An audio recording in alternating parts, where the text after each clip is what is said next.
c'est une situation qui est assez regrettable parce qu'on était en classe en train de faire cours. Hein, comme l'école est en grève, certes, depuis un certain temps, hein, mais du fait qu'on a une situation qui persiste, hein, il n'y a pas encore de solution. Certainement, les élèves du lycée sont venus sortir leurs camarades qui sont dans les établissements privés. Voilà. Donc, mais il faut savoir une chose, que le privé et le public, c'est une seule école. Parce que ce sont les écoles qui font la navette. Soit ils sont là-bas, ils sont de là. Donc, certainement, ils ne peuvent pas comprendre que eux qui sont dans le public sont privés de cours alors qu'eux, ils font cours. Voilà. Mais l'essentiel, c'est le même système. Le même système. Si les cours sont arrêtés là-bas, les cours également ici, en principe, ne doivent pas pouvoir se dérouler comme il faut. Voilà. Donc on a vu ces temps-ci les professeurs étaient en grève. Donc est-ce que vos revendications ne sont pas satisfaites ou bien? Non, non, ils sont toujours en l'état. Elles sont toujours en l'état. Donc, certes, depuis pratiquement un mois, hein, les syndicats ont mis sur la table, hein, un paquet de revendications qui reste à être, réglé. Mais jusqu'à présent, hein, il n'y a pas une satisfaction. Voilà. Et pratiquement, le cadre unitaire, QSEMS et SAEM sont entrés à chaque fois. Pour chaque semaine, pratiquement, on déroule un plan d'action. Voilà, qui est sans suite. C'est des allers-retours sans réaction véritable. Or, tout le travail de l'école se fait dans le temps. D'accord. Hein? Plus on avance dans la grève sans véritablement trouver des solutions, plus cette situation perdure.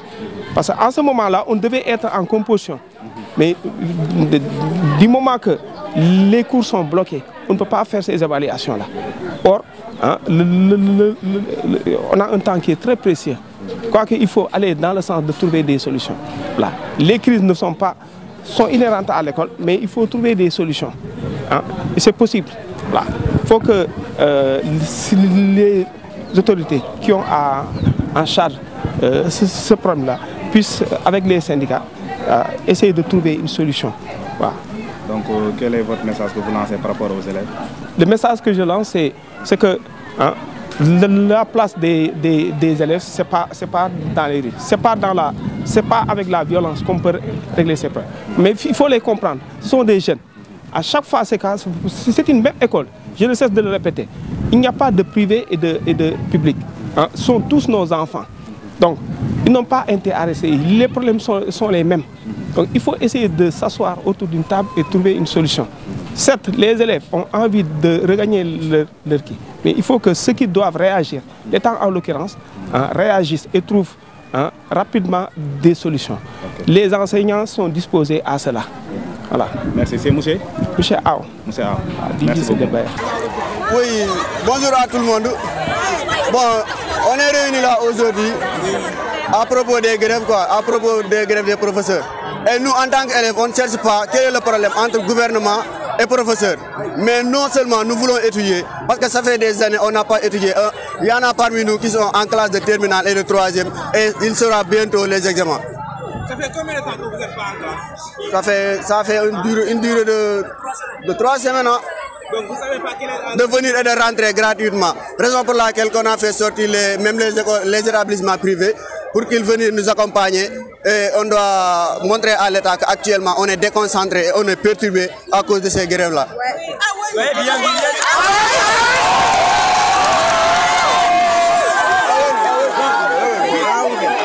C'était les professeurs qui étaient en grève. Quel message vous allez lancer à vous? Bon, qu'ils respectent les élèves en plus, que l'État prenne ses propositions pour que ça doit régler le plus rapidement possible. Donc, maintenant, quelles sont vos revendications? Nous voulons étudier. Nous voulons étudier. Et nous voulons étudier. Si les grèves persistent, il y aura une non-balance? Non, je pense que l'État va le régler, mais il va le régler tôt ou tard. Donc, il va faire le maximum pour le régler le plus rapidement possible. Donc, vous n'avez pas peur que le niveau baisse? Oui, on est vraiment peur. On est vraiment peur. Oui.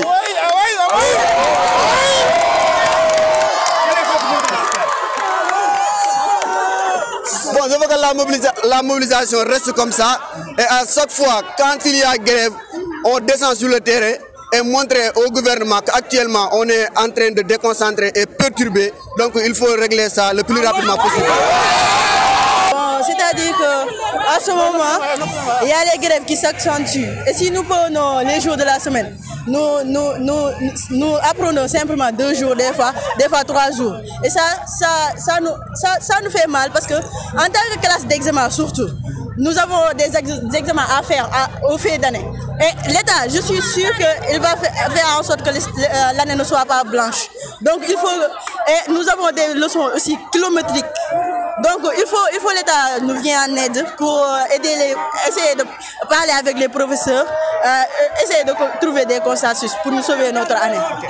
Donc est-ce que vous avez essayé de discuter avec vos professeurs avant d'aller en grève? Si, on a discuté avec nos professeurs. Qu'est-ce qu'ils ont dit? Bon, ils nous ont dit qu'ils avaient des accords avec le gouvernement, mais le gouvernement n'a pas respecté certains accords. Oui. Donc vous soutenez qui? Vous soutenez les professeurs ou le gouvernement? Nous soutenons les professeurs et surtout, nous le faisons pour nous-mêmes. Parce que c'est nous qui sommes en train de payer les pots cassés. Et c'est notre avenir qu'ils sont en train de jouer. Oui. Donc, bon, nous voulons simplement que le gouvernement nous vienne en aide. Parce que nous comptons vraiment pour nos études pour réussir. Et en ce moment-là, nous sommes mal. L'enseignement au Sénégal va mal. Parce que ici, les professeurs sont en train de manifester. Et depuis lors, nous n'avons pas vu le progrès du gouvernement. Ils sont en train de jouer avec notre avenir, alors que nous sommes l'avenir de demain. Donc je crois qu'ils doivent trouver un consensus du point de vue, du côté des professeurs et du gouvernement. Parce que là, c'est nous qui sommes en train de souffrir. Donc vous ne pensez pas que les professeurs aient de faire cours dans les lycées, ils préfèrent aller dans les privés? Est-ce que vous ne pensez pas qu'il y a un problème dedans? Si, il y a un impact, parce que dans les privés, eux, ils les payent normalement. Chaque mensualité. D'accord. Mais au lieu de cela, dans les publics, c'est le gouvernement qui paye. Là, ils ont affaire au gouvernement. Vous comprenez? Oui, c'est ça. Donc, vu que les 2 années passées étaient catastrophiques par rapport à l'éducation, vous ne pensez pas que si cela se répète encore une fois de plus d'éducation, nous risque de... C'est pourquoi je t'ai dit qu'ils sont en train de jouer avec la jeunesse sénégalaise. Ils sont en train de jouer avec notre avenir, alors que nous sommes l'avenir de demain.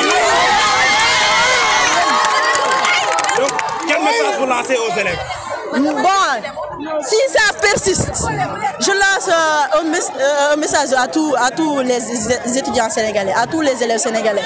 Parce que là, c'est nous qui sommes en train de souffrir. Il ne faut pas qu'on accepte qu'on brise nos lèvres comme ça. Il ne faut pas qu'on accepte qu'ils brisent les lèvres de nos parents. Parce que nous sommes les soutiens de nos parents. Nous sommes l'avenir de demain. Et c'est notre avenir qu'ils sont en train de mettre en jeu. Voilà, c'est ça. Merci beaucoup. Wa tay bo len gisee ñu ñëw def mobilisation bi c'est parce que li ko waral mooy li ko waral parce que déjà constaté nañ depuis quelque temps grève yi ñu ngi empiré wu si ñun déjà boo xoolee 6e plan d'action bi mooy semaine bii nii booba léegi nii constaté wuñu dara état def si liggéeyam état def si benn liggéeyam te loolu noonu suñu avenir est en jeu parce que c'est nous qui serons les jeunes la jeunesse sénégalaise. Est-ce que comprendre? Dans ce cas, de ce fait, du coup, nous avons prévu aujourd'hui une grève. Aujourd'hui, nous avons fini pour faire une grève pour voir nous nakari. Parce que nous avons le droit d'être enseignés. Mais voilà, est-ce que l'enseignant a un préavis de grève? Est-ce que vous avez grève? Wow, on avait fait ça. Nous avons passé une information. Si classe yi ak si lycée bi yëpp aussi discuter nañ ak suñuy professeurs et tout voilà. Donc grève bi nak bayax kessa la wala tous les... Non, presque école yëpp ñoo mobilisé wu presque tey même Limamoulaye aussi.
ana waaj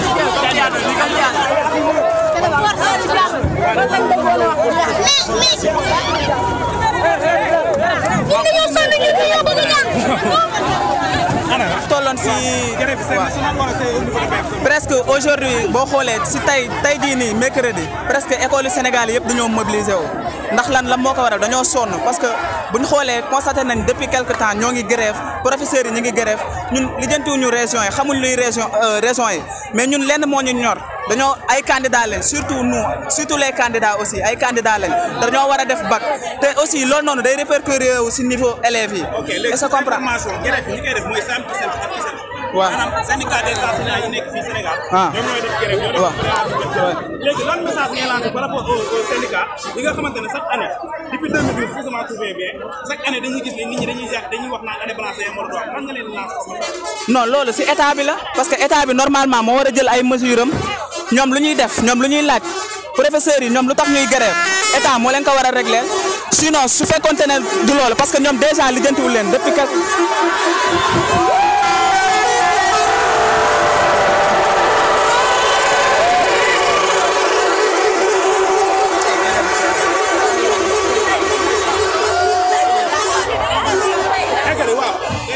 waaw parce que état daal moom moo si war a def liggéeyam état moo si war a def liggéeyam depuis quelque temps loolu noonu constaté nañ donc état na def liggéeyam grève yi jeex bu ko defee ñu mën a jàng ñun loolu rek la ñu bëgg tey moo ñu waral taxaw fii nii ñu nekk foofu. waaw maa ngi tàggatoo daal affaire bi buñ jógee fii nii tey ndox bu sedd buy xëpp si loolu daal laay ñaan. Ça va? Donc nous on est avec Awa, élève au lycée de Mbaye. Donc nan war a seen teewaay si tey. Non suñu teewaay bi ñun xam nga bëgg ñu ko woon nii mais xam nga rek lu ñu poussé moo tax chaque semaine 2 jours la ñuy jàng te loolu du normal ba état dafa war a jug si loolu noonu. Donc instant yi dafa ko ngeen ko wala dafa ko leen. Non dañu repousser compo yi parce que jànguñu dara semaine bi chaque mois duñ si jàng sax semaine bi duñ si jàng sax lu mat ay 7 jours. Donc loolu noonu situation naka ngeen ko jàngatee en tant que élève. Situation bi métti na loo en tant que ñun ay élèves mais en tant que ay candidats parce que d'ici fin d'année dañoo war a def ay kii nii examen te du normal ñu def chaque jour grève. waaw baaxul si ñun. Donc yow grève bi kan moo sababu grève. grève enseignant man pour man état bi la waaw parce que deful li enseignant yi bëgg moo tax ñu nekk en mouvement. Mais gisoo ni tamit enseignant yi des fois lu ñu exagéré. Non c'est pas exagéré parce que lii nii du compte bii nii du ren rek lañ koy régler parce que da ngay gis chaque année day répété waat te des na ay année day répété waat day continuer. Léegi lan nga enseignant yi nga xam ne dañuy préféré grève ci école publique yi dem jàngale ji ci école privée. Mais loolu égoïste la parce que dañuy gis fii nii seen intérêt dañuy bàyyi loolu noonu dem feneen parce que yow bëggoo xëy ni da ngaa war a yor dara te état dafa war a jug pour fay leen mooy loolu yaa ma gën a xam. yaakaar naa ne ba école privée yi commencé bëri Sénégal léegi. waaw dañu commencé remarquer des grèves. waaw gis parce que intérêt bi ñu gis foofu loolu moo tax. Donc la faute est aux enseignants. Oui mais aussi ak état bi tamit si la bokk. parce que li mu def bu fekkoon fekk si na leen seen bëgg-bëgg loolu du si am. léegi bon message ngay lancé par rapport à tes camarades. Man damay ni lancer que ne bu ñu baissé seen bras parce que rien n'est possible fii lépp mën na nekk ndax bu ñu topp tamit mouvement bañ a jàng man pour man dañoo war a continuer jàng même que budul ñii sax école publique bi ñu continuer jàng seen kër wala ñu mën a dem beneen école pour jàng fa. Merci beaucoup. D'après les informations parce que demoon nañ taxaw fee ci côté rond-point bi jot nañoo woo quelques élèves pour questionner leen li ñu xam ci grève bi affaire yooyu noonu jot nañoo am quelques informations. léegi pour finaliser affaire bi dañoo ñëw poser la question yi pour yow tamit nga sànni si parce que gis nañ sànq fële doon nga fa roube. nice roube ma dama doon yëngal. waaw doon nga yëngal kon di mooy yëngal nga fa ba ñëpp a xam ne yëngu na mais léegi dañoo bëgg yow comme te yëngal nga léegi dañoo bëgg information yi ñi nga xamante ne sa yeneen moroom élèves yi tiré nañ ko yow dañoo bëgg que nga questionner wax gars yi pour ñu comprendre ce qui est fait réellement. waaw man li may njëkk a wax mooy lii commencement kese la parce que ñun dootuñu nangu yenn élèves yi di jàng te ñun duñu jàng depuis bi ñu duggee école ba léegi grève yi mënta jeex depuis 2014 ba léegi ak ñu continuer dès maintenant saa ñu grève dañuy génne école yëpp moo xam privé la moo xam primaire nga bu nu jàngul kenn du jàng loolu lañ am lu ñu leen di wax et di remercier élèves yëpp nag waaw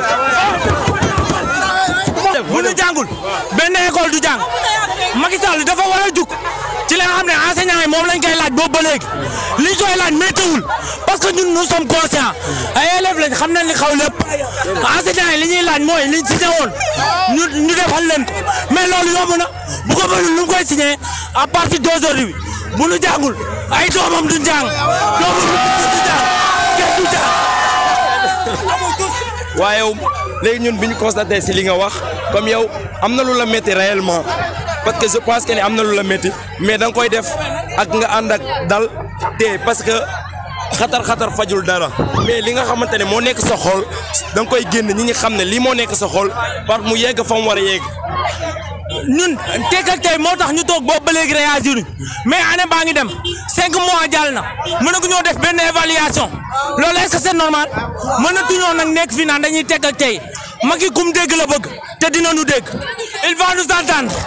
mais man d'après li nga wax parce que dama constaté que ne lii nii chaque année day répété wu te léegi loolu noonu ça c'est à rien chaque jour da ngay toog di grève te jaruñu leen dara comme te loolu la léegi dañoo bëgg kenn yow nga lancer ñu say dernière parole parce que dañoo war a jàlle feneen aussi tamit. waaw ñun appel bi ñuy joxe mooy wax nga chaque année moo am mais année yooyu daan am professeurs yi ñoo ko daan grève professeurs yi comme que mënuñu ko fajal seen bopp ñun ñu génn fajal ko suñ bopp parce que ñun affaire bi ñun la concerné ñun ñooy jàng ñoom jànguñu kon ñun la concerné dès maintenant saa yu grève dañuy grève te kenn du jàng ñoom bu seen doom jàngul dina wut solution ci li ñuy wax. d'accord.